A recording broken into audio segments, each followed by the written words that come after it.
Imagine two people sitting down to play a board game. Okay.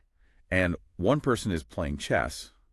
They're carefully plotting out the trajectory of their knights and bishops across the grid. Right. But the other person, they're playing checkers. They're just trying to diagonally junk the pieces that are, immediately in front of them. So they're staring at the exact same checkered board. Exactly. The same board.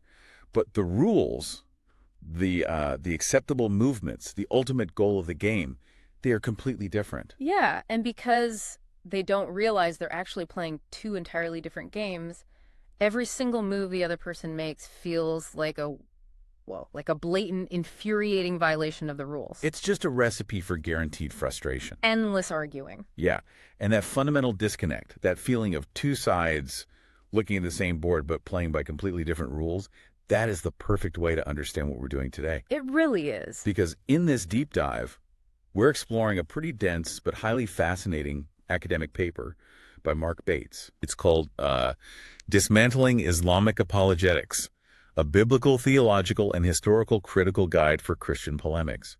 So we really have to put our hard hats on for this one. We do. We are definitely wading into some deep waters here. Right, because we're looking at some of the most sensitive, fiercely debated theological and historical claims in human history. And I need to be really clear right up front. Yeah, absolutely. Our goal today is not to pick a winner. We are not here to endorse a specific theology or take a political side. Not at all. Our job is strictly to put Bates's arguments on the table. We want to impartially report on this original source material so we can just understand the mechanics of how these two global faiths actually clash. And understanding those mechanics is basically the primary mission of Bates's paper. Right. He wants to break down a major strategic shift in interfaith dialogue, because historically, a lot of this debate has been purely defensive. And just blocking the other side's attacks. Exactly. What scholars call apologia. But Bates advocates for moving toward a more proactive, text-based examination. Apolemos. Okay, so to do that, we have to look at the foundational premises objectively. Right. Yeah, we are going to explore the fundamental differences in how Christianity and Islam define the very concept of revelation. And then we'll unpack the framework he suggests for having a truly constructive dialogue. Right. Instead of just, shouting across the canyon at each other. Right. Okay, let's unpack this foundational disconnect. Before we can talk about how these two faiths debate each other, we have to explain how they fundamentally talk past each other. Because they misunderstand each other's basic definition of revelation. Right. So in the Islamic paradigm, Bates says revelation is based on inlibration. Inlibration, yes. Which means the primary focus is a book. The eternal word of God made into a physical book. Preserved perfectly on a celestial tablet in heaven and then dictated verbatim to a passive human vessel. So it's a strictly top-down model. Exactly. The revelation is the physical text itself, descending flawlessly from the divine realm to the human realm. But the biblical paradigm is based on incarnation. Right. The primary revelation is not a book, it's a person. The eternal word made flesh, Jesus. Yeah. So under this framework, the texts themselves are divinely inspired human witnesses. They aren't physical artifacts dropped directly from heaven. Which is a huge distinction. It sounds to me like, okay, it's like someone judging a live concert recording by the standards of an overproduced studio track. Oh, that's a great way to put it. Right. Like if the Bible claims to be the raw historical live concert, you can't invalidate it just because there's a little background crowd noise. Yeah. Whereas the other claims to be a flawless studio cut directly from heaven. And what's fascinating here is how that specific category error regarding the rules of the board is the root of almost all subsequent apologetic arguments. How so? Well, because Islamic dogma relies on the perfect letter-by-letter physical preservation of its text from day one, any historical manuscript discoveries can pose major theological threats. Oh, because if it's supposed to be the flawless studio track, any flaw is a huge problem. Right. For example, Bates points to something called the Sanoan palimpsest. Okay, wait. A palimpsest is a manuscript where the original ink was scraped off so the parchment could be reused, right? Yes, exactly. Because parchment was incredibly expensive back then. Sure. So scribes would wash or scrape older texts to write new ones over them. But with modern technology like UV light, we can actually read the erased bottom layer of that Sano manuscript. Wow. And what does the bottom layer say? Well, that erase layer reveals variant chapter orders and slight textual differences from the standard Quran we have today. Interesting. Yeah, and Bates also points to thousands of post-production scribal corrections in early manuscripts. Really? Yeah, and the fact that the text wasn't actually fully standardized in print globally until the 1924 Cairo edition. 1924. Wow. So if your theology requires absolute uncreated physical perfection, seeing erased rough drafts underneath the ink is a massive structural problem. It shatters the paradigm. But for Christianity, the manuscript impact operates on totally different rules. Because it's the live concert. Right. You have over 5,800 early Greek manuscripts, and textual criticism absolutely finds minor scribal variants or, typos. Typos, yeah. But because the revelation is the historical lament and the person, not the physical ink on the page, those minor errors don't shatter the core faith. The witness of the text still stands. The live concert still happened, even if someone coughed in the recording. Exactly. Okay, so if the Islamic paradigm relies heavily on the absolute perfection of its own text, how does it handle the text that came before it? Because the Quran talks a lot about the Bible, right? It references Moses and Jesus constantly. It does. And this leads us to an internal tension that Bates calls the Islamic dilemma. The Islamic dilemma. Yeah. It is a brilliant example of text-immanent critique. Which means? It means using the Quran's own internal logic to test its claims. Because the Quran explicitly affirms that the Bible existing in the 7th century is true and authoritative. Wait, the Bible existing in the 7th century specifically? Yes. For instance, Surah 5.47 commands the people of the Gospel to judge by what Allah has revealed therein. Okay. And Surah 10.94 literally tells the prophet that if he is in doubt about his own revelations, he should ask those who have been reading the scripture before you. Wait, so it is pointing to the physical Bible that existed in the 7th century as a valid measuring stick. And that creates a massive logical trap.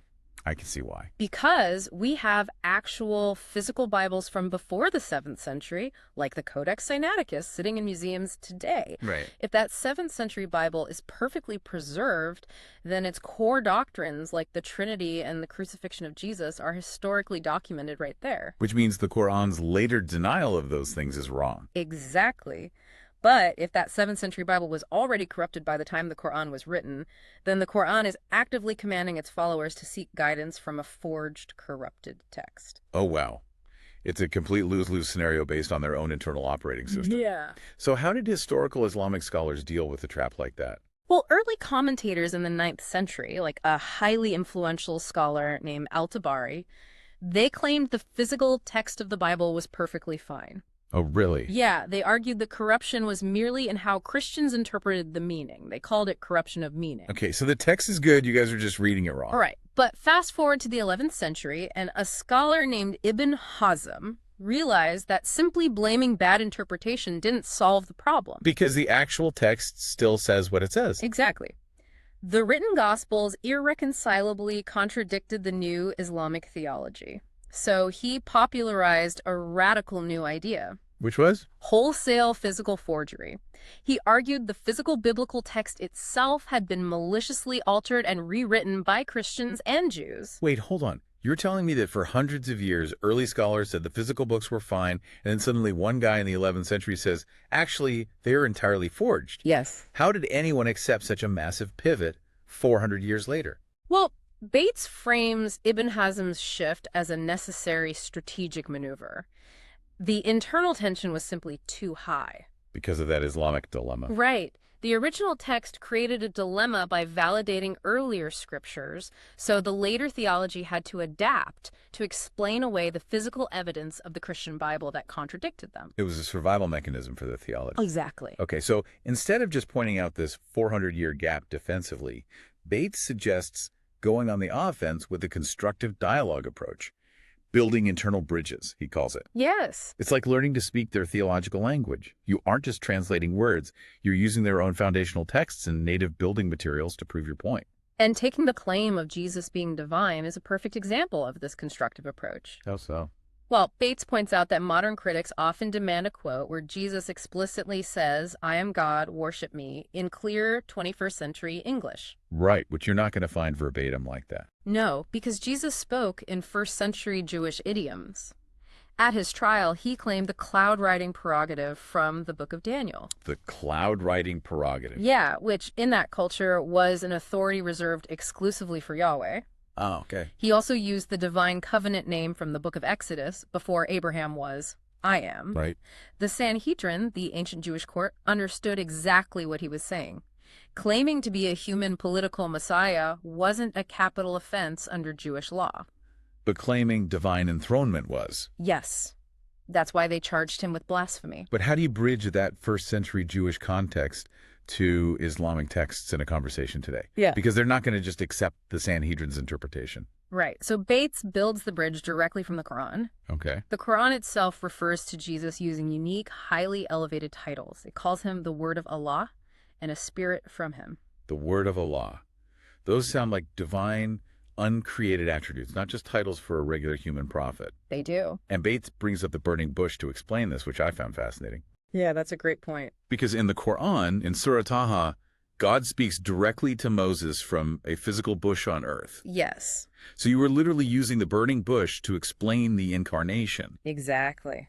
If God can localize his divine speech in a physical bush on earth without losing his infinite nature in heaven, then it is completely philosophically coherent that the eternal word could take human flesh. Right. And connecting this to the broader philosophical debates changes the entire conversation around the Trinity. How does that change the Trinity debate? Well, often critics reduce the Trinity to a simplistic mathematical impossibility. They say 1 + 1 + 1 = 3, and therefore it cannot be God. Right, the classic objection. But Islamic theology grapples with incredibly similar complexities. The Quran claims that God's word, written on the preserved tablet in heaven, is uncreated and co-eternal with God. Wait, but if God is strictly one, how can you have God and also this eternal, uncreated word alongside him? That exact question caused a massive civil war of ideas in the 9th century. Yeah, it's known as the Mutazilite crisis. Islamic scholars tore each other apart, trying to reconcile how you can have an uncreated, eternal attribute alongside a strictly singular God. Wow. So, throwing out the strict, simplistic, mathematical objection to the Trinity ignores the very real philosophical tensions that exist within Islamic history itself. That is a phenomenal bridge to build. It shows they are wrestling with the exact same mystery of the divine nature. They really are. But that bridge-building approach, it really is put to the ultimate test when you get to the most central historical divergence between the two faiths. The crucifixion of Jesus. Right, the crucifixion. So how does Bates handle that? Well, the Islamic denial of the crucifixion rests almost entirely on one single verse, Surah 4.157, which says, regarding Jesus, another was made to resemble him. Another was made to resemble him. That's the substitution theory. Exactly. The standard historical tradition that developed from this verse is that God miraculously cast the physical likeness of Jesus onto an innocent substitute. That substitute was then crucified in his place, while Jesus was secretly taken up to heaven alive. Okay, let me get this straight. God tricked the apostles. That's the implication, yeah. The people who watched this happen, the disciples who loved him, went on to build an entire religion around the fact that they thought he died and resurrected. Right. So God essentially orchestrated a massive illusion that accidentally invented Christianity. Yes. How do scholars justify attributing such a massive historical deception to divine wisdom? You're saying God let countless early Christian martyrs die terrible deaths for a total optical illusion. That staggering moral collateral damage is exactly what Bates highlights. It's a huge problem. It is. If the substitution theory is true, God deliberately birthed a religion that Islam considers completely heretical. Right. But beyond the moral problem, Bates points out a profound contradiction in how salvation works under this theory. Okay, what's the contradiction? The Quran explicitly states in Surah 6.164 that no bearer of burdens shall bear the burden of another. The fundamental rule is that you cannot spiritually atone for someone else's sins if you have your own sins to answer for. Every person is responsible for their own rap sheet. You can't do my time if you already have a life sentence. Exactly. And the Quran records that Muhammad was explicitly commanded to ask for forgiveness for his own sins. He had a rap sheet. He had a rap sheet. But Jesus, the Quran uniquely identifies Jesus in Surah 19 as a pure, sinless boy. Oh, so by the Quran's own rules, Jesus is the only one who doesn't have a rap sheet. Yes. Under their own criteria, Jesus is the only figure qualified to bear the burden of others. Wow. This perfectly matches the Old Testament trajectory of the suffering servant found in the book of Isaiah. So the biblical narrative resolves this tension organically. Completely organically, whereas the substitution theory creates a logical and moral nightmare. Right. And if Jesus is the climax of this long line of prophets, that completely changes how we look at the timeline of history itself. It does. Is history a continuous, unbroken story, or is it a series of reboots? It's the difference between a massive oak tree growing slowly from a single acorn versus a software update where version 2.0 forcibly deletes version 1.0 off your hard drive. I love that analogy. And Bates relies heavily on a theological framework developed by Walter C. Kaiser Jr. to explain this. Okay, what's the framework? It's called the Promise Plan. It's the idea of a single, continuous, redemptive motif. A single motif. Yeah, starts all the way back in Genesis, moves through the specific covenants made with Abraham, Moses, and David, and finally climaxes in Jesus. Okay. Crucially, it is non-supersessionist. It doesn't replace or delete what came before it. How does that work in practice, though? Well, drawing on the Apostle Paul's writings in Romans 11, the framework argues that distal believers are grafted into the tree like wild olive branches. Ah, the olive branches, right. But God's original promises to ethnic Israel remain irrevocable. The nature of the covenant expands and matures. So it grows. It doesn't just overwrite. Exactly. For example, the physical geographic warfare commanded in ancient Canaan transforms into spiritual warfare in the New Testament. The theology grows. It doesn't delete. And the software update model, how does that compare? That is the Islamic framework of abrogation, or nashed. Sequential cancellation. Right. In classical Islamic jurisprudence, the earlier, more peaceful verses written when the movement was vulnerable in Mecca are understood to be literally abrogated. Overwritten by the later sword verses written in Medina once political and military power was secured. So the new code completely wipes out the previous code. Yes. And this reliance on sudden overwriting updates brings us to the historical critical scrutiny of the standard Islamic narrative. Because if it's a sudden update, the history better be rock solid. Exactly. And Bates points out that when you look at the historical origins of these texts, significant foundational cracks emerge. Like what kind of cracks? Well, for instance, the earliest written biography of Muhammad by Ibn Hisham dates to 833 CE. 833.